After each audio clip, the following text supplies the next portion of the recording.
नमस्कार दोस्तों, स्वागत है आपका आपके अपने YouTube channel Khan learning class में। आज के इस वीडियो में हम शिक्षण सूत्रों के बारे में अध्ययन करेंगे, जिन्हें टीचिंग मैक्सिम्स भी कहते हैं। यदि हम टीचिंग कर रहे हैं या हम टीचिंग फील्ड में हैं, तो जब तक हमें शिक्षण सूत्रों का ज्ञान नहीं होगा तो हमारा शिक्षण कार्य पूरी तरह से सफल नहीं होता है। तो शिक्षण के अंतर्गत भी हमें कुछ सूत्रों का प्रयोग करना होता है, जिससे हम अपने टीचिंग स्किल्स मतलब टीचिंग मैक्सिम्स जो होते हैं, अपने टीचिंग कार्य को, अपने शिक्षण कार्य को और भी प्रभावी और उद्देश्यपूर्ण बना सकते हैं। तो आइए स्टार्ट करते हैं। देखिए, शिक्षण सूत्र क्या होते हैं। शिक्षण प्रक्रिया को अधिक प्रभावशाली, ये इसकी डेफिनेशन है कि शिक्षण प्रक्रिया को अधिक प्रभावशाली और उद्देश्यपूर्ण और सुगम मतलब सरल बनाने के लिए जिन सूत्रों का, जिन टेक्निक्स का अप्लाई किया जाता है, जिनका प्रयोग किया जाता है, उन्हें शिक्षण सूत्र कहते हैं। शिक्षण सूत्र जैसे कि आप क्लासरूम में बच्चे को कैसे टैकल करते हो, कौन से सूत्र से बच्चे को पढ़ाते हो, क्या क्वेश्चन पूछते हो, किस तरह से बच्चे से आपको प्रकरण निकलवाना है, पूर्व ज्ञान से उसको करंट नॉलेज तक किस तरह से लाना है, तो ये सब शिक्षण सूत्रों के अंतर्गत आता है। तो आज हम कुछ शिक्षण सूत्रों के बारे में बात करेंगे। तो पहले इसकी हम कुछ डेफिनेशंस देख लेते हैं, जो कुछ साइंटिस्टों के अकॉर्डिंग दी गई हैं। तो आइए देखते हैं। हर्बर्ट स्पेंसर ने शिक्षण प्रक्रिया को प्रभावपूर्ण व सुगम बनाने के लिए कुछ शिक्षण सूत्रों का संकलन किया। इन्हें हर्बर्ट स्पेंसर को शिक्षण सूत्रों का यानी शिक्षण जो टीचिंग मैक्सिम्स है, इनका जनक तो नहीं कहा जाता, बट ये है कि इन्होंने शिक्षण प्रक्रिया को प्रभावपूर्ण, उद्देश्यपूर्ण, सुगम, सरल बनाने के लिए कुछ सूत्रों का संकलन किया है, एकत्रित किया है, जिनका प्रयोग करके शिक्षण कार्य को या शिक्षण प्रक्रिया को हम उद्देश्यपूर्ण और प्रभावी बना सकते हैं। अब ये सारे शिक्षण सूत्र प्रत्येक टीचर्स के अंतर्गत होने चाहिए। उसे इनका नॉलेज होना चाहिए कि किन शिक्षण सूत्रों को हम बच्चों पर अप्लाई कर सकते हैं। तो पहला जो सूत्र है वो देखते हैं हम। प्रमुख शिक्षण सूत्र में पहला जो सूत्र आता है हमारा, वो है हमारा ज्ञात से अज्ञात की ओर, फ्रॉम नॉन टू अननोन। मतलब जो बच्चे का प्रीवियस नॉलेज है, उस नॉलेज को साथ लेकर या उस नॉलेज को आधार बनाकर हम बच्चे को करंट नॉलेज मतलब उसके वर्तमान ज्ञान तक कैसे लेकर आते हैं। तो ये होता है फर्स्ट, ज्ञात से अज्ञात की ओर। इसमें हम और समझ लेते हैं, इसकी डेफिनेशन देखते हैं। इस सूत्र में बालकों के पूर्व ज्ञान को मतलब बच्चों का जो प्रीवियस नॉलेज है, जैसे एलकेजी यूकेजी में जो बच्चा भर्ती हुआ है या फर्स्ट क्लास में जो बच्चा आया है, उसका प्रीवियस नॉलेज कितना है, पूर्व ज्ञान कितना है, वह कितना जानता है, उस ज्ञान को पकड़कर ही हम उसे आगे के ज्ञान तक लेकर जाएंगे। तो इस सूत्र में बालकों का प्रीवियस नॉलेज मतलब पूर्व ज्ञान को आधार मानकर, मतलब बेस उसका क्या होगा, उसका जो बेसिक नॉलेज है, जो प्रीवियस नॉलेज है, उसको सिखाना मतलब उसको आधार मानकर सिखाना है जो वो नहीं जानते।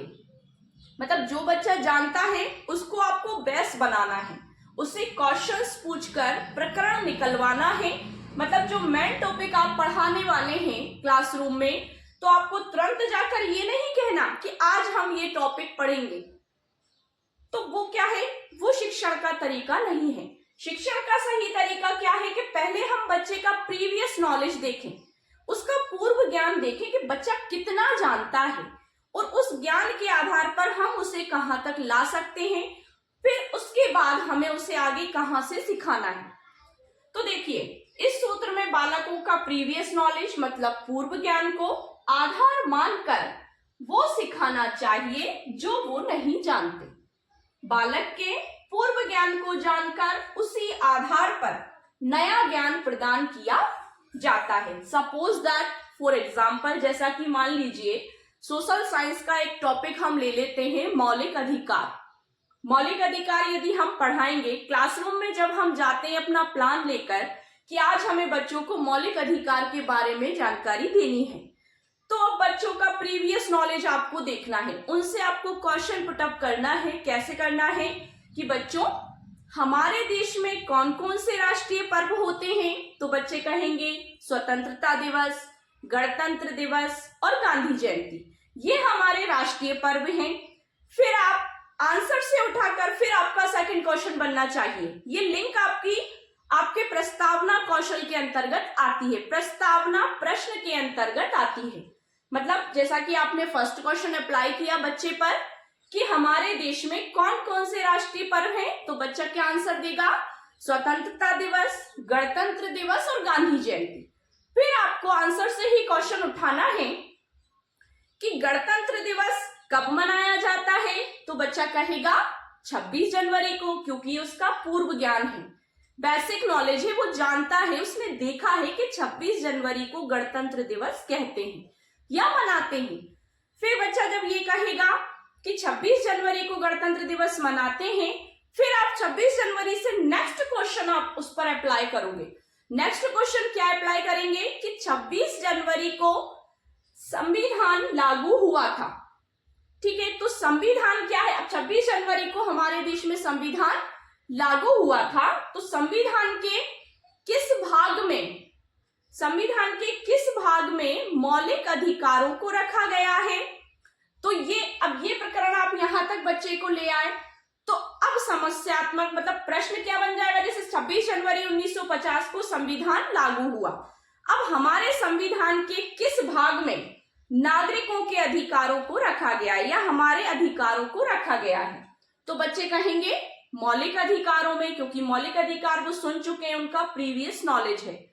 अब मौलिक अधिकारों में फिर आप क्वेश्चन पुटअप करते हैं बच्चे से, आंसर से उठाकर फिर न्यू क्वेश्चंस बनाते हैं क्या कि मौलिक अधिकार कितने होते हैं। फिर बच्चा ये आपका प्रकरण निकल आएगा, फिर ये समस्यात्मक प्रश्न हो जाएगा बच्चे का कि मौलिक अधिकार कितने होते हैं, क्योंकि उसका पूर्व ज्ञान केवल कहां तक था कि हमारे अधिकारों को मौलिक अधिकारों में, संविधान में मौलिक अधिकारों में हमारे अधिकारों को रखा गया है। अब मौलिक अधिकार कितने, ये हो जाएगा आपका समस्यात्मक प्रश्न। आपने उसके प्रीवियस नॉलेज से उसकी करंट जो नॉलेज है आप उसको वहां तक ले आए। तो प्रीवियस नॉलेज बहुत ज्यादा मायने रखता है बच्चे के लिए और टीचर के लिए भी, कि बच्चा कितना जानता है और कहां से हमें उसको सिखाना है। तो ये आपको जानकारी होनी चाहिए, प्रत्येक टीचर को ये शिक्षण सूत्रों का अध्ययन होना चाहिए। तो ये इसी का एक उदाहरण है कि बच्चा कितना जानता है, फ्रॉम नॉन टू अननोन, ज्ञात से अज्ञात की ओर उसको लेकर आना है। फिर हमें अपने प्रकरण पर, अपने टॉपिक पर बच्चे को एक्सप्लेन करना है, उसे समझाना है। तो बच्चों आज हम मौलिक अधिकार कितने होते हैं उसके बारे में अध्ययन करेंगे। तो ये होते हैं शिक्षण सूत्र। इस तरह से आपको इन टीचिंग मैगजीन्स का यूज करके बच्चों को अच्छे से समझाना है और अपने शिक्षण कार्य को प्रभावशाली और उद्देश्यपूर्ण बनाना है। सो डियर स्टूडेंट्स, ये हमारे शिक्षण सूत्रों में से पहला सूत्र था।